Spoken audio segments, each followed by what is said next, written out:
Welcome to the Draft Deeper podcast. This is your host, Nathan Grubel. Joining me, as always, is my producer, Kevin Black, and my co-host, or maybe I should say host today, Cole Miller. We are in for a special episode. I'm calling this one Cole's World because usually it's him and I collaborating, coming together in terms of who we want to talk about each week and the topics we want to hit. This week, I'm giving it exclusively to Cole. He laid out some guys that he wants to talk about to cap off our NBA rookie series, and I'm pretty much going on autopilot giving my reactions this week. This is Cole's show. I want him to be able to give his proper opinions on these guys, lay out where he thinks they're all at, and we're pretty much just going to have a fun, special episode of Cole's World this week. So without further ado, man, you ready to take the reins? Absolutely. I appreciate that warm intro there, Nate. And like you said, I'm going to lead the way today. I'm running point, and I guess, Nate, you could be Rocco or Dario from the Prospect era. Still have Kevin producing, of course. No one can replace him doing that. So let's just get into it. First up for me that I wanted to talk about for us today is Denny Abdijah. And I think he's very important to talk about because he came into the draft process last year as the most highly touted international prospect. Super talented offensive game and super bright personality. So it was, everybody was expecting good things for him in his rookie year. He gets picked up by the Wizards, was seen as a great pick at the time.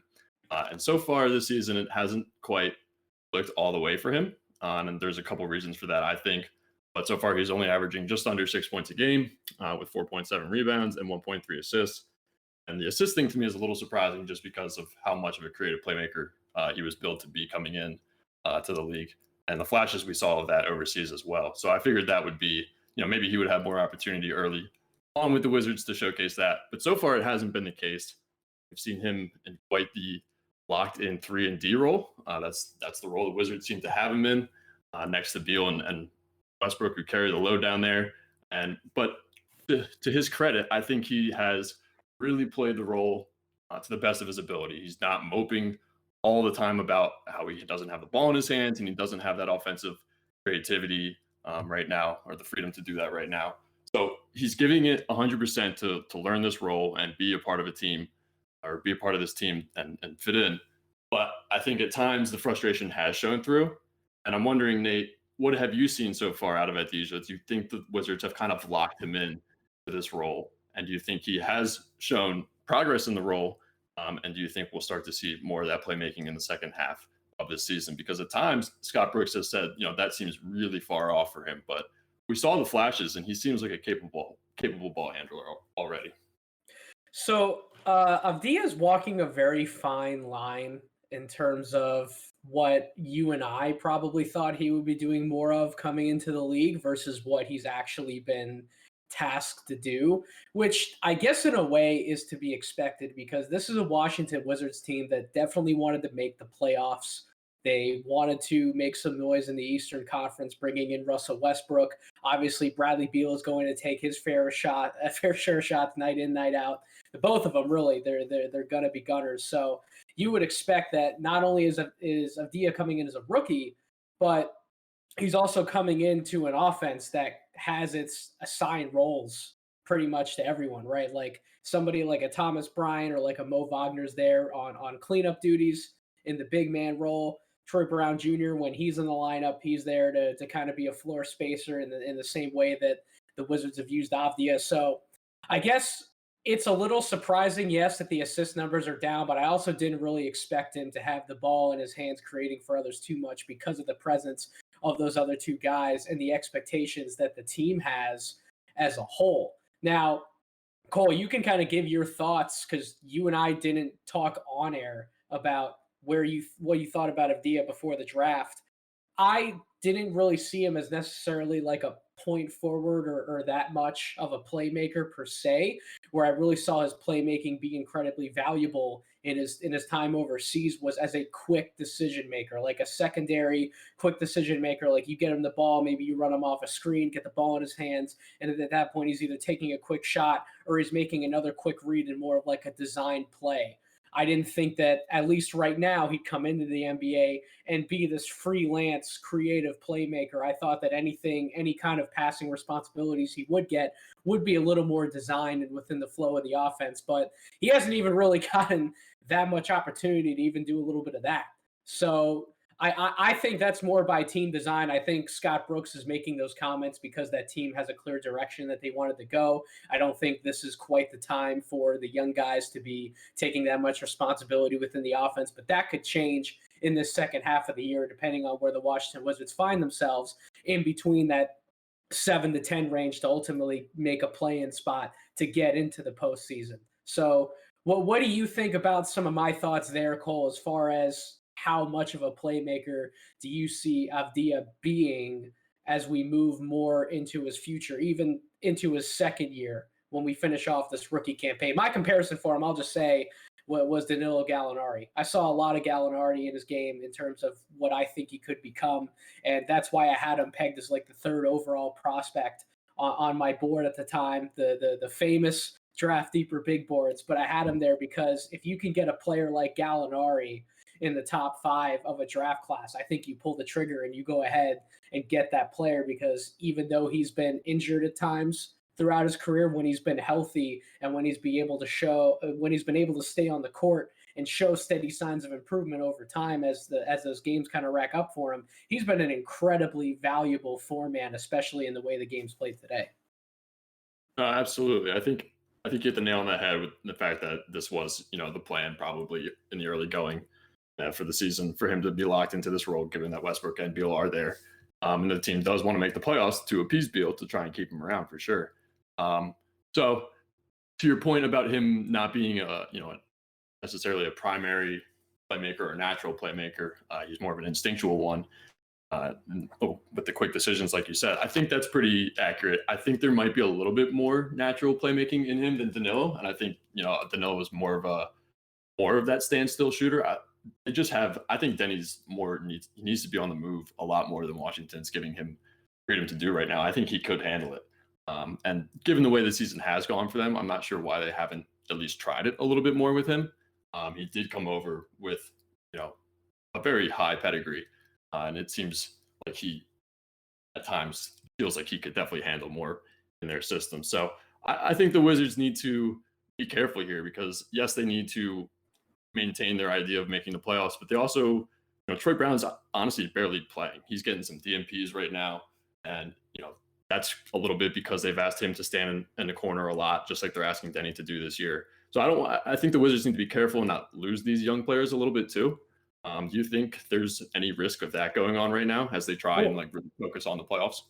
Well, that's a good point, and I know this is a Deni segment, but in a way, it could also kind of be a Rui Hachimura segment too, because they really haven't given him much more responsibility, and I don't know if that's where they ultimately see his future. They don't really think that he's ready to handle more offensive responsibility, or if Scott Brooks has quite literally just left the rest of this team play on autopilot and just stand there and watch Westbrook and Beal do their thing, and these players are just getting shots and opportunities when they have like 3 defenders on them, and eventually Westbrook or Beal kind of have to kick the ball out, right? Like they could potentially be stunting the growth of multiple young guys, not just Deni. So yeah, I think there's more to untap from Deni. It depends on how creative they want to get within the offense, which, like I said, if they start falling out of playoff contention, then you might see some of these younger guys get more opportunities than what we've seen to this point in the season.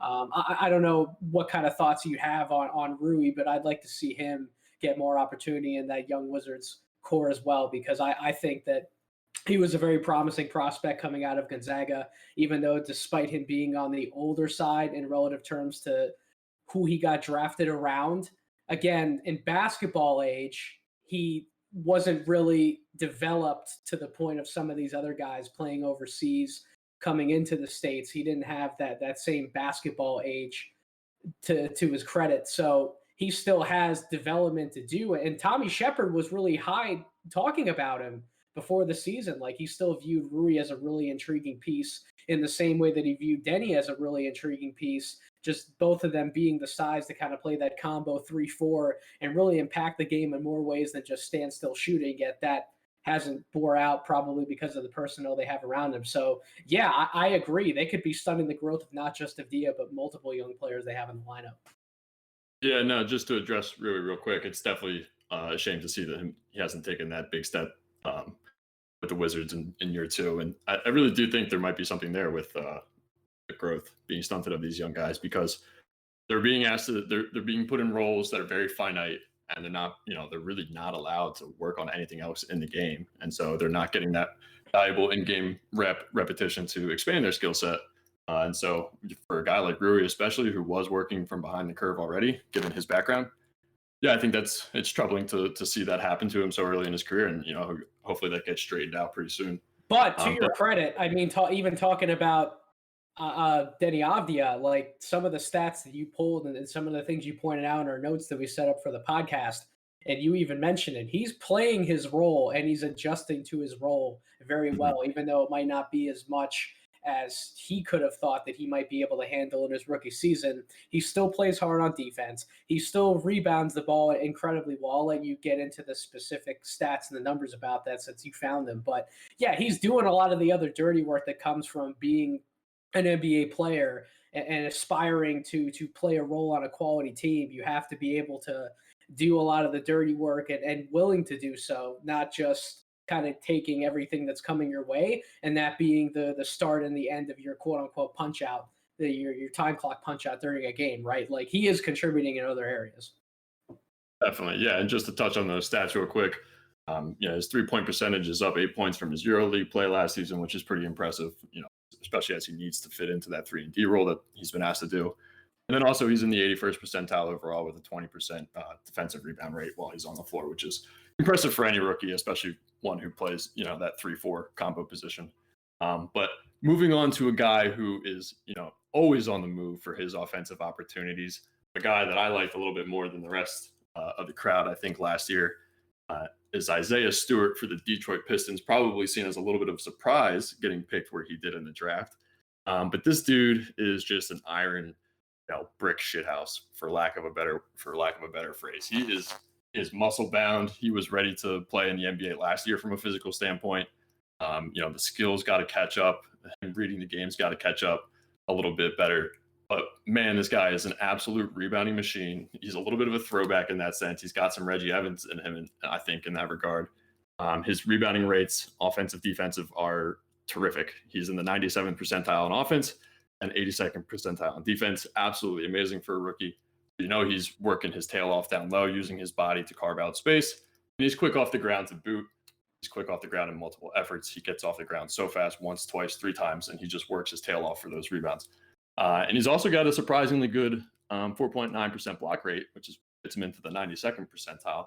So he's really earning a name on the defensive side so far, Isaiah Stewart is. And he's getting his offense sporadically, mostly by just that same hustle mentality he takes to the defensive or to the glass. He's beating guys down the floor. He's pounding a weaker body down to the block and getting up a soft touch hook, which he has a nice touch around the rim. So he is capable of finishing. He's not the most vertically gifted, but when he has momentum, he's definitely able to get a dunk, and he's a freight train in transition. So he gets his offense that way. What we liked about him, I think you did too, Nate, when he was at Washington, what we saw a little bit more of that he's not getting to show in Detroit right now is that he showcased a pretty nice jumper from about 18 feet out, just below the 3-point range, and even occasionally flashed that 3-point shot. And so far with Detroit, we haven't seen that a bunch. So my question to you, in general, of course, I want your thoughts in general of what you've seen so far with Stewart. But do you think we see that jumper as the season goes on with Detroit? Now, Blake Griffin is fully out of the way at this point.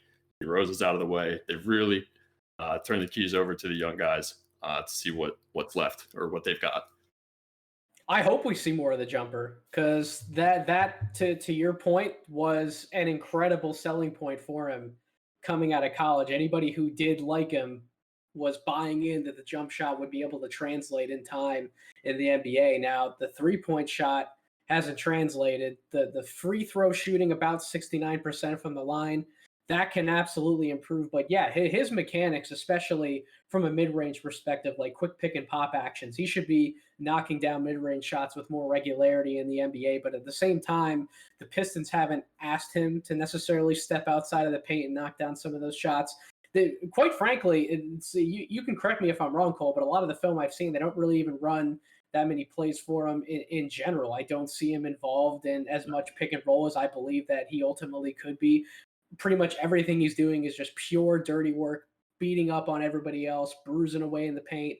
And we knew that he could do that coming in. So, and I think that everybody knew that, but if people thought that that's really all he was going to be good for, then obviously you wouldn't put that much value in taking him in the first round, let alone where the Pistons took him in the middle of the first round. But you bought into that jump shot being a weapon early on and coming around. And I think that will come. It's just more about opportunity and how he's being used within the flow of the offense versus what he's actually capable of doing. Like, is that the case for his rookie season? Maybe not. But by like year 2, year 3, when he's a lot more comfortable, when he has the trust of more of his teammates and from Coach Casey, who, well, we'll have to see if Coach Casey's even there in like 2 or 3 years' time with how the Pistons have played. But you'd figure that eventually he will get handed more and more and more, and some of those other tools will start to come out in spades. His jump shot at some point, his mid-range jumper could end up surprising a lot of people, kind of like the way that Bam Adebayo surprised a lot of people with his mid-range shot making. I don't think his leap this season has been as quite surprising to me as some of the other mainstream media moguls have made it out to be. Like, they act like he wasn't participating in some of that mid-range shot making last year when the Heat went on that incredible stretch. He absolutely did. Maybe some people just weren't paying attention enough closely, but that's the level that I could see Stewart getting to one day with his jump shot, which if he does, then that certainly allows him to be canning in about 6 to 8 more points per game. And between that and his rebound rate, what he brings to the table defensively, him maybe being able to switch in more actions defensively, cover more ground. Like, he's a really intriguing center prospect. And while I probably wasn't as high on him as you were during the pre-draft process, Cole, I still firmly had him in the first round. And a lot of people who knocked him out of the first round, I didn't quite understand why, because of the floor that he had with his physical tools and his athletic package. And then you just pepper in all those little skill aspects like we talked about. To me, he was a first rounder from day one, and he never really should have dropped that much in the first place. And that can probably be said for the other Washington guy we are going to talk about tonight. Yeah, absolutely. As I'm preparing for this and writing up his notes, I couldn't shake this one concern that, and probably this is largely because he's in Detroit, and Detroit has been known to not handle talent the best over the last few years either. Hopefully they turn the page on that going forward. But I couldn't help but feel like Isaiah Stewart's skill set is, he's got this role on lock where he can, manage the dirty work, out hustle everybody, chip in a few points, chip in some rebounds, and block some shots for a few minutes here and there every quarter. Like, as Detroit racks up these high-end draft picks and they bring in more talented guys, does Isaiah Stewart get those touches to show off these things, or does he just get shoved down the totem pole further and further again as Detroit has these top draft picks come in, and he is forced into this hustle role for his time in Detroit? Do you get that concern at all? Do you share that at all, or am I on an island there? No, I would definitely share that concern a little bit. I guess my caveat would be a lot of his development in terms of opportunity within the offense. Like I said, it's going to come from involving him in more pick and roll and pick and pop actions. And what better way to get involved in those types of actions if you have the correct point guard to be running those with? So I think his development in some areas is also going to fall into a lot of how Killian Hayes potentially develops, because we haven't seen the best out of Killian Hayes this year. We haven't seen what made him such a special prospect overseas, playing in for his team in Germany. I mean, you in France, excuse me. You saw Kevin O'Connor rank him number 1 overall on his big board, and he did that for a reason, because he was a very creative playmaker, showed a potential 3-level scoring package, and I compared him favorably to Goran Dragic because that's kind of the mold that I saw him in.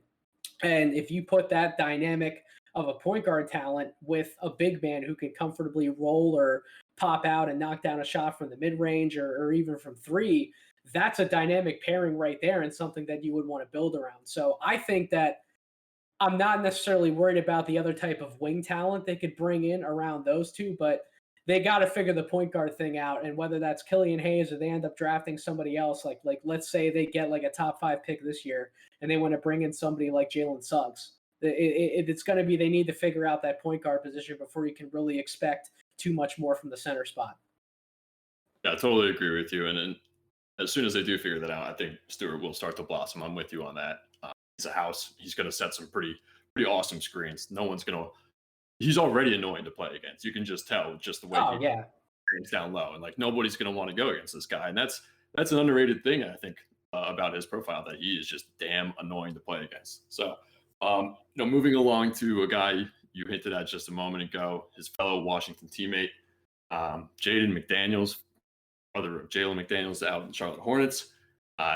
He's off to an interesting start in his career. Honestly, I don't think we expected him to get this much run with the Minnesota Timberwolves, given their depth. The Timberwolves have struggled with injuries due to COVID. Cat has missed a lot of the season due to injuries and personal reasons. Unfortunately, again, for him, really hope he can get back on the court and enjoy basketball again soon sometime. But Jaden's been kind of forced into this role, sort of like Deni. He's been locked into this 3-and-D role for the Minnesota Timberwolves. And more what's been standing out for Jaden in this role is not necessarily the rebounding, but is the shot blocking prowess that he's shown from the help side, which is pretty interesting. So you and I both really liked Jaden back in Washington, and we thought the noise surrounding his effort level on defense or his willingness to give effort on defense at Washington and going forward was a little overstated. We thought he was, mature enough to handle that. His brother was in the league. He knows what it's going to take to, earn a role and play at the next level. So we thought the offensive potential there was worth gambling on big time. And so far, we've kind of seen him just locked into that 3-and-D role, just shooting corner threes. Occasionally, he gets a moment here and there to try and bust a dribble move, but it's really not. It's a super work in progress for him. He can't drive left whatsoever. He's confined to the right side of the floor. So he's averaging 5 a game on 3.5 rebounds, 1 assist, and 1.3 stocks, which is supported by one block a game. So I think that's really impressive, and I think that shows just how much people were kind of misled about his defensive ability and his ability to read the game on the defensive side. You don't just rack up 1 block a game willy-nilly. Yes, he's long, but you got to be in the right spot at the right time to be doing that too if you're a rookie, as raw as he is. So the offense is a work in progress, like I said. Right now he's shooting. He's confined to jump shots. My question to you, Nate, do you think he lost anything this year by not getting to play in the G League and, work with the ball in his hands at an increased rate, get to work on more things in the game? Or do you think this role, just like Deni, having him locked into the 3-and-D role, helping him read the league at a young age, is also a benefit to him? I mean, a lot of the things that Coach Thorpe talked about in our last podcast in terms of Anthony Edwards' development potentially being in flux because of the talent, not only the talent he had around him, also the front office situation, the coaching situation. Like there's a lot of the Timberwolves organization is in flux in general. So I'm not necessarily going to say that McDaniels is suffering in any way by getting NBA minutes, because I think that that's probably the best way to at least get him going and figuring out what he can do and what he can't do. And if he can't do enough things, then yeah, maybe you put him in another situation to better develop him. But if he can do enough, particularly on the defensive end, to at least justify the minutes you're giving him and the time you're letting him be on the court, then I think you absolutely let him run with the role that he's in right now. Because quite frankly, why would have anyone expected his role on offense to be anything else than what it is now? Like when everybody's in the lineup going, you have Ricky Rubio and D'Angelo Russell as primary ball handlers. You have a scoring threat like Malik Beasley taking a lot of shots. Obviously, you have the offensive hub and the motor that keeps everything going in Cat. And then you're already breaking in another star rookie who is a primary shot creator himself. So there's only so many touches that can go around. Like Jaden McDaniels was never going to be used in any other way other than primarily like a spot up threat, and then you have him on the court for whatever he can do defensively. That's just what the offense is going to allow for, right? So even if he was excelling with the ball in his hands and being able to do some things off the dribble, more keen to what he did back in high school, I don't think he would have gotten a lot of those opportunities one way or the other. So you pretty much drafted him to as a project, let him get his feet wet in the league and see what he can do on both ends. But yeah, on the defensive end, Cole, you hit the nail right on the head, breaking down everything he's been able to do on the ball, off the ball. Probably the best weak side shot blocking non-big that we had coming into the draft, and that's bore itself out by some of the numbers that you pulled.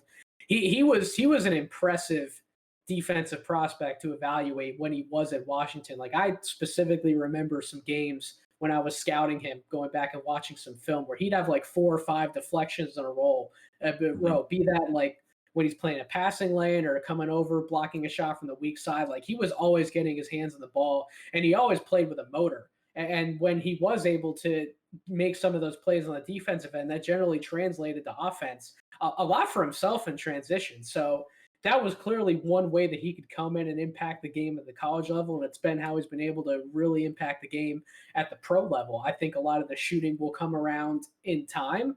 But for now, what he's doing on the defensive end has been so impressive. And for a team that doesn't really know how to play defense one way or the other, having him in the fold to be able to develop and be one of those primary defensive playmakers in time for that team is going to be very valuable, especially given what could happen with that franchise moving forward. We have no idea if Cat and D'Lo are definitely going to be the future, or if the Timberwolves will ultimately get up off those guys. And then at that point, you're talking about Edwards, another rookie that they can draft, and then somebody like McDaniels definitely playing a big part in the future. So yeah, I'm actually pretty happy with where he's at given his defensive flashes. I didn't expect him to really be involved in much more this season. You're totally right. This should have been the role for him, given how stacked the T-Wolves lineup is. Again, even with a healthy D'Lo and Towns, we're probably not even seeing this much of him. But I've been super impressed with the defensive stuff as well. He does feed off of it. It seems it really does get him going, and that's great to see from a rookie. He's carried their defense at times, which is outstanding for a 19-year-old kid.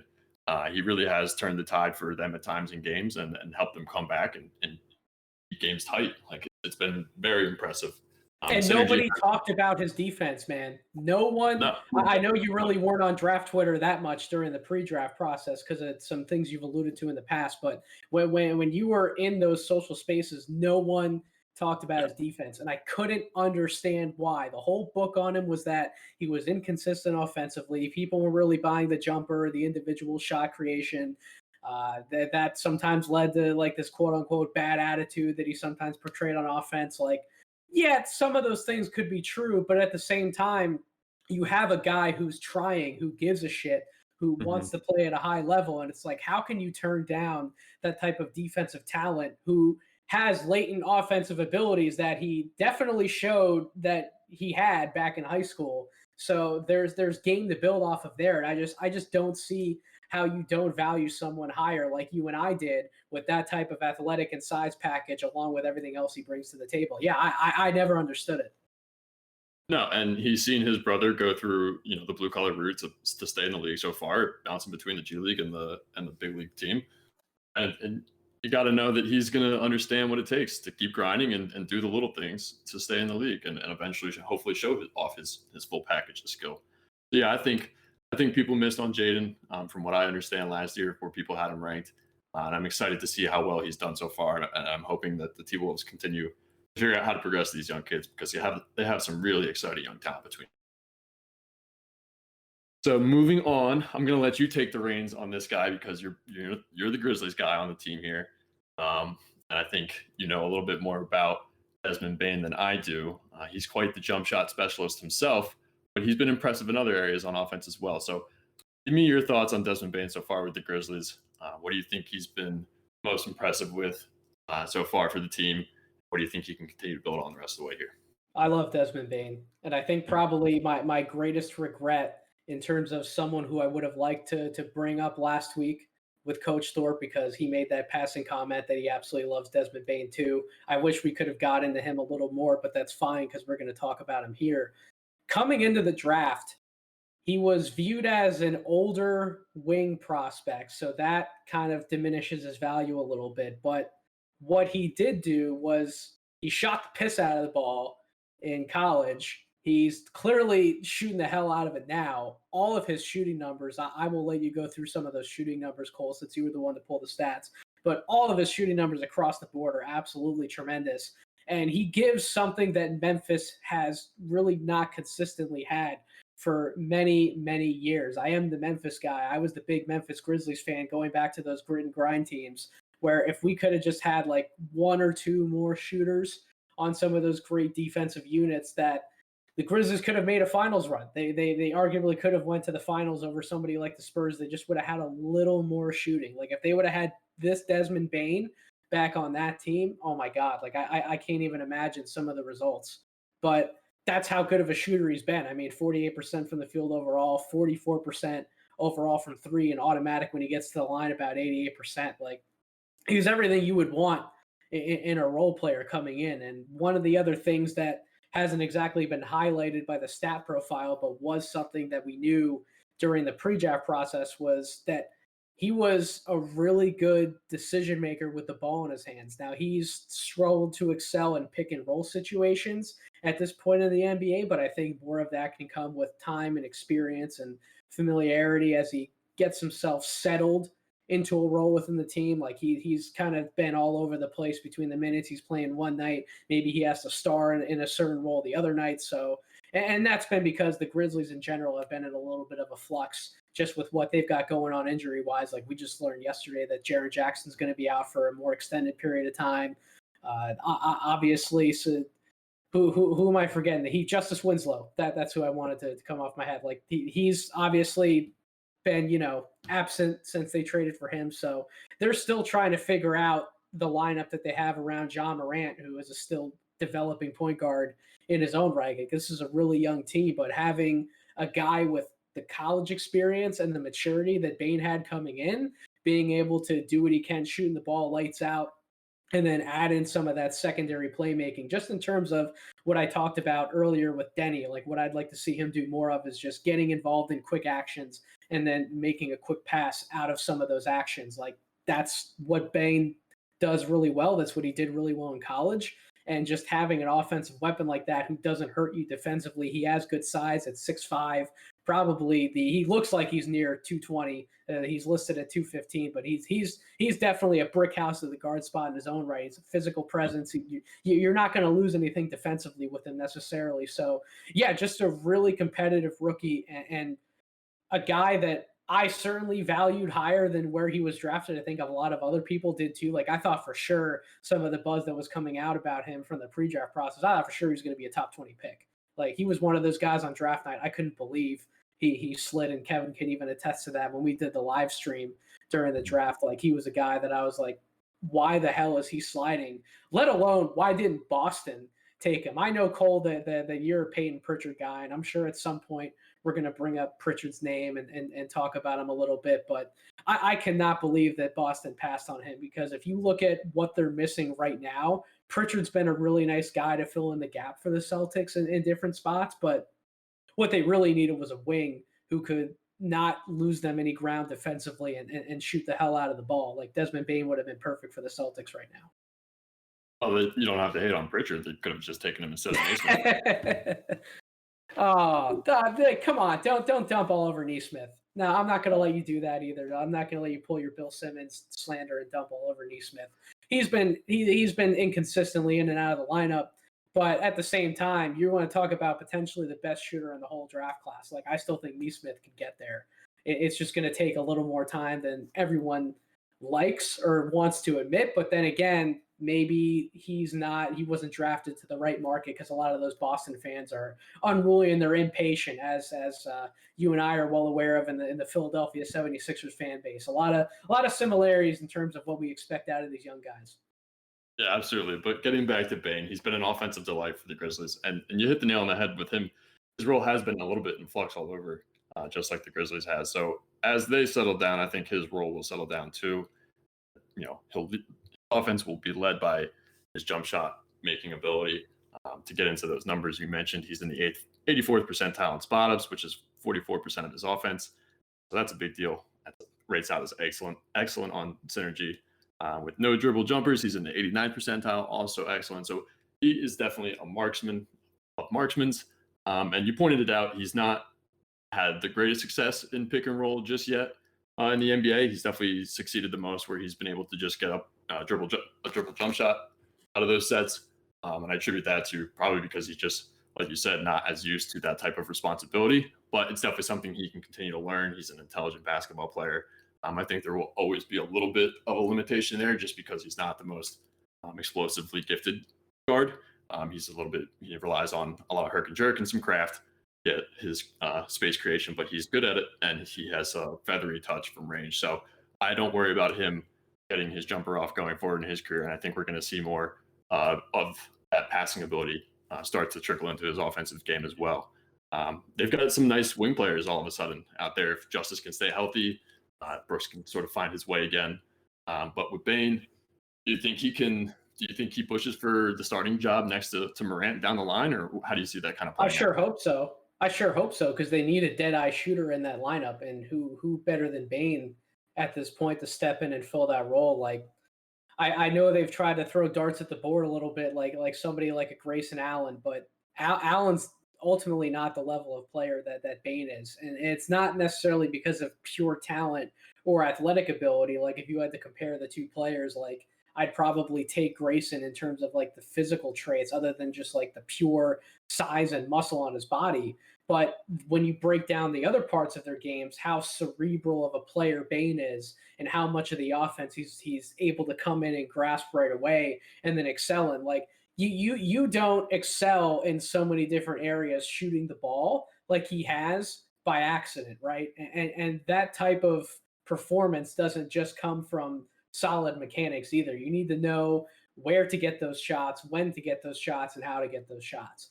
And I like that you use the word craft because he has a lot of nifty stuff that he can go to inside the arc as well. He rates out as good on runners. Yeah, he's got a little push shot when you get him close enough to the basket. So he can score in multiple ways. Like I've seen him between his time in college at TCU and some of the stuff he's already done in the NBA. Like I've seen him knock down almost every shot you can think of in the book. He's just not elite at creating those opportunities one-on-one because of some of that non-elite explosiveness that you talked about. His handle isn't absolutely superb, but when he's given enough space to make something happen, he will go and make it happen. So having somebody else like that who can offer you value when the offense breaks down, when Morant's not able to make the right play, or Jaren Jackson's walled off going to the basket and he doesn't really have an open look for something, you need another guy to be able to break the glass and hit the emergency button with. And Bane is a smart enough and instinctual enough player to get himself in the right spot to make that happen when he's called upon.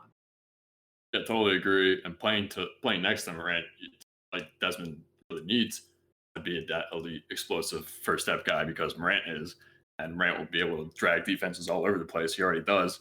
And Bane is a really good scorer on the move as well as standing still. So yeah, I think that's going to be a really nice, effective pairing for them long term. I think they got their guy big time there. And I think we're going to wrap this up here with another guy who just loves to play basketball. Super competitive, high energy guy. Hometown hero, Paul Reed, for us. He was the 57th overall pick for the Philadelphia 76ers. And I remember Daryl Morey being interviewed shortly thereafter the draft and him being asked how he felt about it. And he made some comment to the extent of saying, can I feel like I got an MVP award with the 57th overall pick? Something like that. He was stoked to have Paul Reed, in his program, in the Sixers program. And I think with the G League season almost complete, we're about a quarter away from the championship wrapping up here. We've all now seen why, as Sixers fans and as basketball fans, why Daryl Morey was so excited to get Paul Reed in-house. He's putting up a ridiculous stat line in the G League, player of the week at least once. But he put up 22.3 points per game, 11.8 rebounds per game, 2.3 assists per game, 3.7 steals and blocks per game combined, on a shooting line of 58.8 from the field and 44.4 from three. And he was shooting 3.6 3-pointers a game. So it's not like it was just a small sample size fluke from three. The guy was getting up his shots and he was canning them at a high rate. Now, his game is really predicated on that hustle and quick twitch motor that he's got. He runs the court extremely hard. He sets good screens, and he's able to fade screens, pop, and set it and roll and catch and finish as well. So he's really, really effective out of the screen. He's got that quickness that will give him an advantage going forward against other bigs who don't have that quickness that he does. And he follows it up with an insanely good touch around the rim as well, which has helped him keep that points per game up really high. And he's a workhorse on the glass. He is a top 5 in the G League on offensive rebounding rate. So, he's quick off his feet, getting points that way as well. The guy is just, I can't say it enough. He's a bundle of energy. And you see it, if you watch him play, he'll bust out a smile almost every few minutes or every 3 minutes. And you just love to see that because you love to see your energy guy play with such passion. It lifts the whole team up, and I think he'll have that similar role, if not more of that, than he's getting. He's kind of got an expanded offensive role with the G League team here, but I think he'll get back to that, consolidated energy role with the Sixers. My question, Nate, to you: do you think we see him now that the G League season is about to wrap up with the Sixers at all, or do you think there will be trade acquisitions that will prevent him from playing a role in the Sixers postseason push? I sure hope so, because I'm really surprised that I wasn't higher on him coming into the draft than I ultimately landed. I know he was one of John Hollinger's most favorite prospects. Like, I think John Hollinger ended up having him as like a lottery pick. And while I thought that was really high, at the same time, now that you and I are able to see more of him, I kind of get why that was the case and why I don't think he's this star forward prospect by any means. I don't know if I've shared this with you or not before, but I would compare him very favorably to one of my favorite role players ever in JaMychal Green. I absolutely love JaMychal Green. I love everything that he brings to the table. He's a really solid big body who can stretch the floor for you whenever you need it. He's going to crash the boards offensively and get some easy buckets that way. And then while he's not this amazing defensive player, he's going to bring the effort necessary. And it's not like he's small either. Like, he can go up, block shots when he needed. He can rotate. He can switch out a little bit. So, yeah, there's some areas defensively where he might struggle in a little bit, but he's always giving energy, right?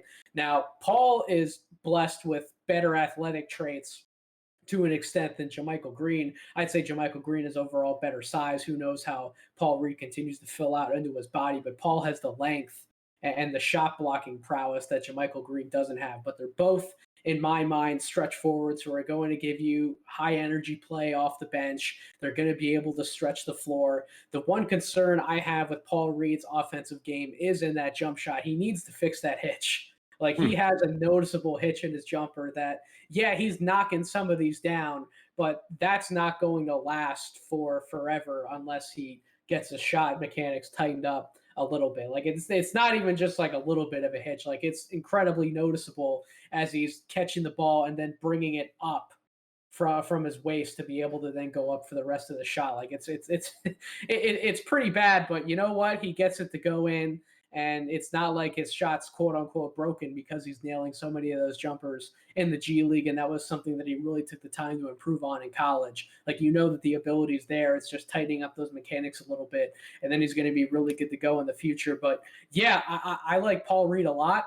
He 100% has a bright future in the league. Maybe he's not like this starting caliber forward, although JaMychal Green definitely was for a few years, particularly in Memphis, me being the old Memphis fan that I am.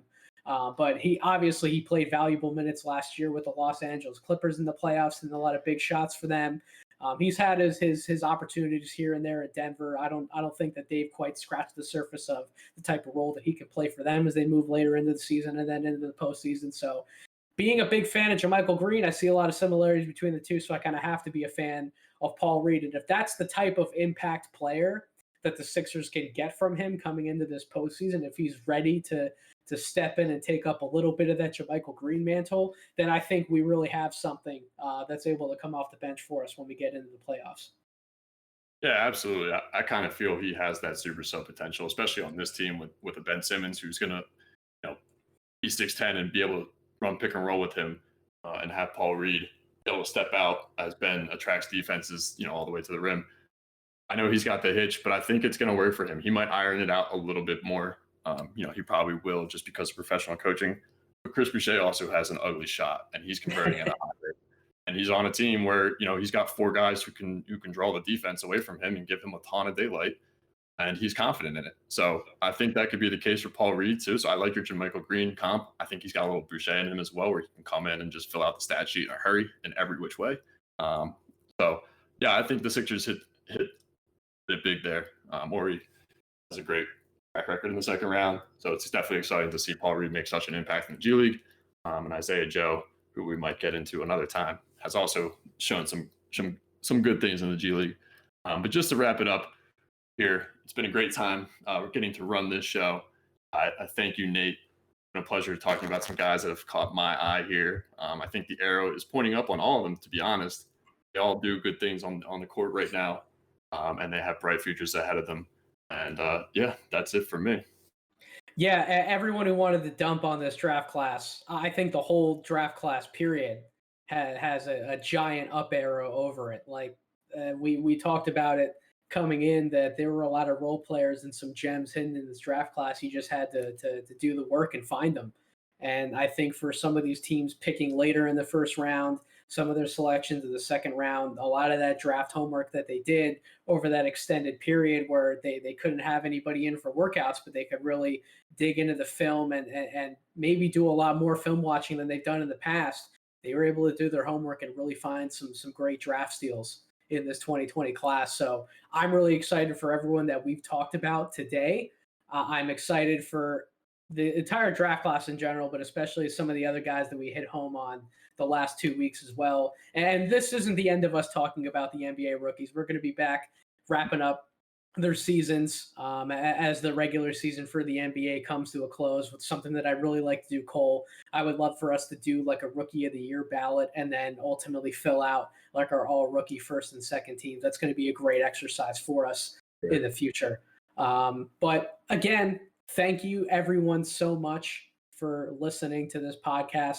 I guess we can't quite wrap up without just putting a bow on the G League season, right? I think that's something that you wanted to do. We're recording this on Thursday, March 11th. The game that the Blue Coats are in right now, the game that Paul Reed's in right now, is about to wrap up. It looks like the Lakeland Magic are cruising to an easy win and a G League championship, which good for them. Delaware had great success in the G League bubble.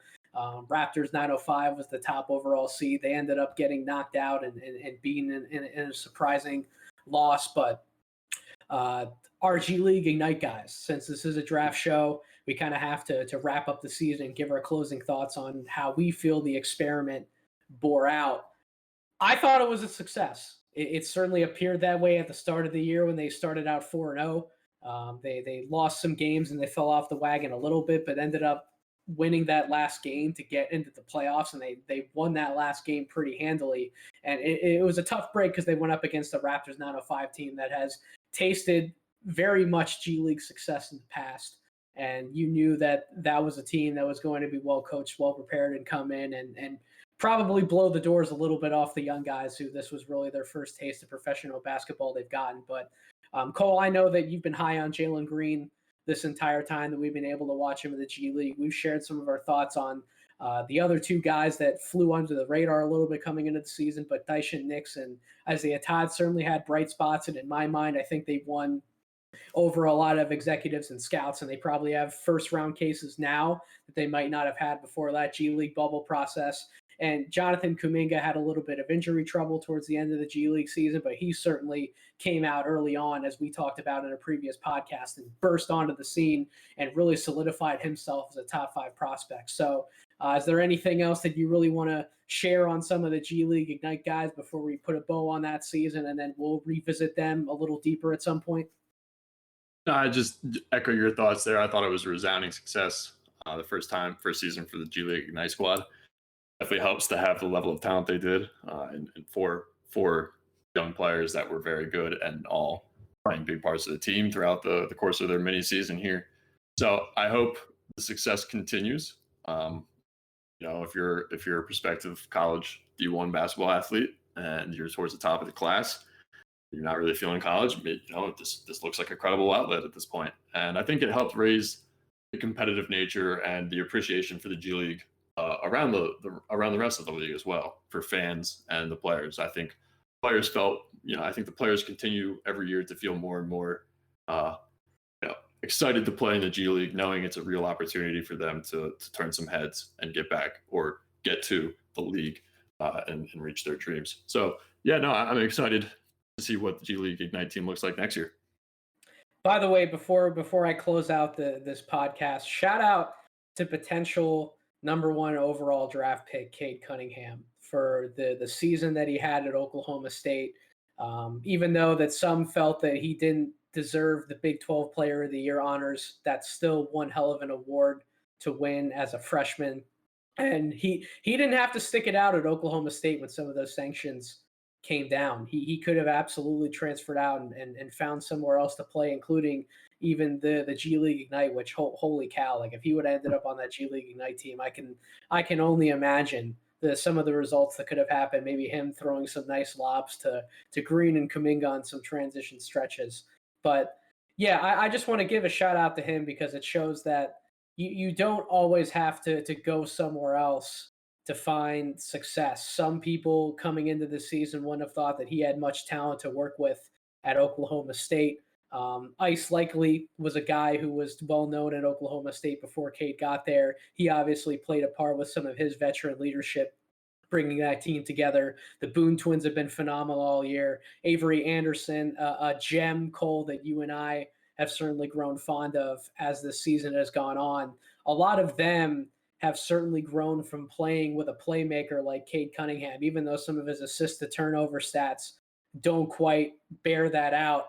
At the same time, his role having to find his place in terms of being a #1 primary scoring option at times, but then having to take a step back and get everyone else involved. And a lot of these guys that I rattled off that he has around him, they weren't quite aggressive, heavy shot makers and shot hunters coming into this season, but Cade's helped empower his teammates with some of his playmaking to be more comfortable hunting for a lot of those shots, and him being a leader in those huddles and being like, no, I'm good. Like you guys can go out there. We're going to do whatever's best for the team. We're going to come out here and we're going to win games. And it's not always going to be because of me every night. He's been more than willing to take a back seat at times to some of the talent he has around him. So I just wanted to give a shout out to him for a phenomenal year. Another big win over West Virginia today for that Oklahoma State team. They've been one of my more fun teams to watch all year, not just because of Cade being one of the top guys like we think he is, but